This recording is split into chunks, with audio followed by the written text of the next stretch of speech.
Hello, future doctors. How are you all? Welcome back to MedSteps ECG Series by Dr. Anand.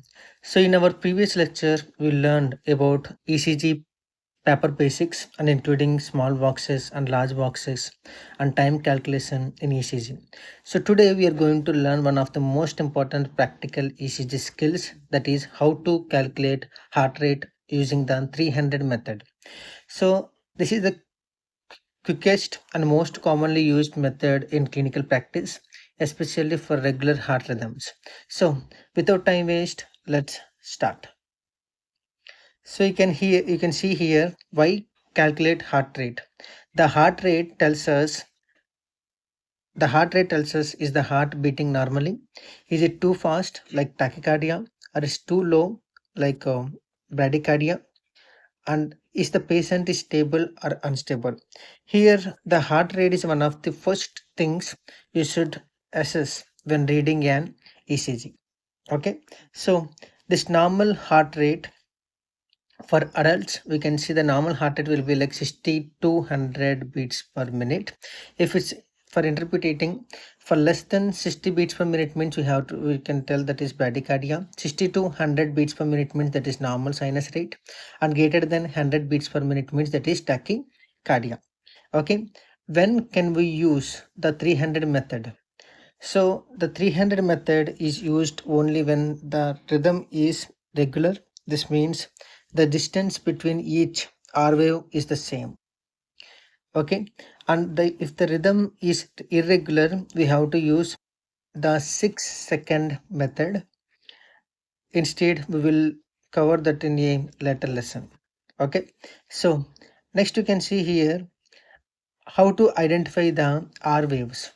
So first locate two consecutive R waves.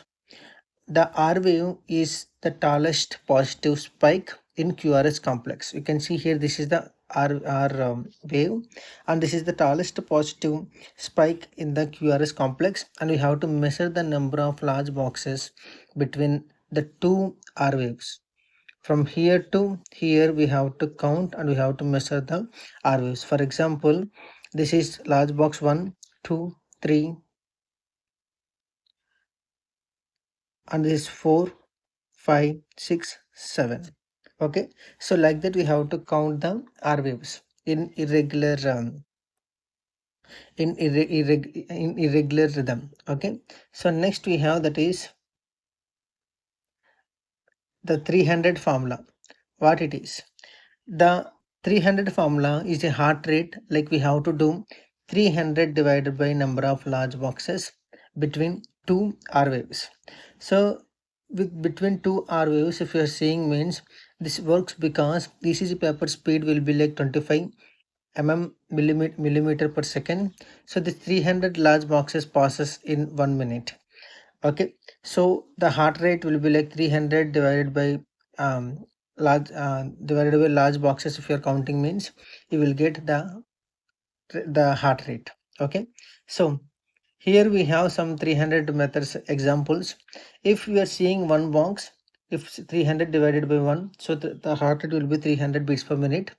Two boxes, if you are seeing, means 300 divided by 2, that is 150 beats per minute. If you're seeing three boxes, it's like 300 divided by 3, so you can see 100 beats per minute. If you're seeing four boxes, we can see 300 divided by 4, we can see 75 beats per minute. If you're seeing five boxes, 300 divided by 5, you can see 60 beats per minute. And six boxes means 300 divided by 6, that is 50 beats per minute.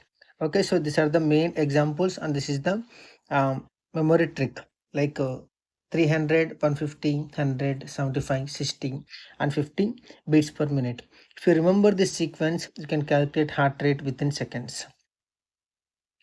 Okay, so in clinical examples, you can see here we have one ECG 1, you can see RR interval, in between you can see four boxes. Okay, so you can see here four boxes, that is 1, 2, 3, and this one and this one, so half, so four boxes. This four boxes divided by 300, that is it will you will get 75 beats per minute, so that is normal heart rate. So next you can see that is ECG 2. In ECG 2 you can see here this is off box, okay, and here off. So 1 and 2, so 2 boxes. So you can see 300 divided by 2, 150 beats per minute. So next you can see here RR interval. In this RR interval you can see like total 6 boxes, like 1, 2, 3, 4, 5. Okay, so here you can see 6 large boxes.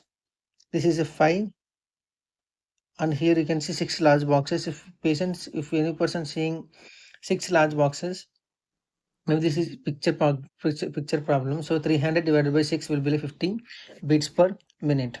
Okay, so we call that is bradycardia. So common mistakes mostly we are going as a student we will do, so we have to focus on the things.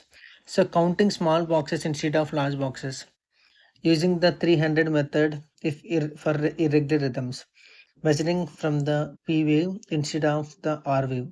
So always measure R wave next R wave. Okay. So this is the things very important. Next you can see here that is clinical correlation. Imagine a patient comes to the emergency department with palpitations. The ECG shows RR interval 2 large boxes. So the heart rate will be like 300 divided by 2, so 150 beats per minute. This suggests tachycardia.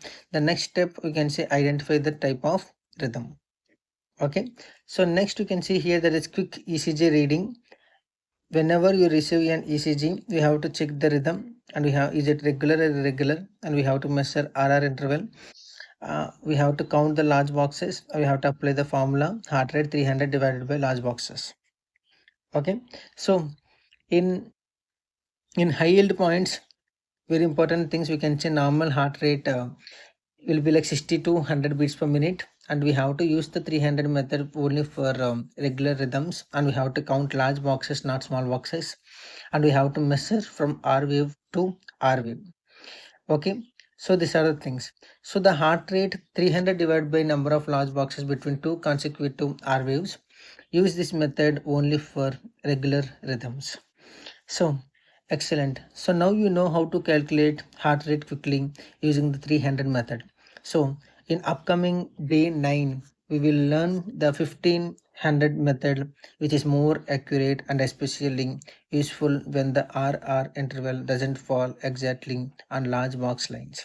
Okay, so see you in the next ECG lesson on med steps by Dr. Anand. So till the time, take care. Bye bye.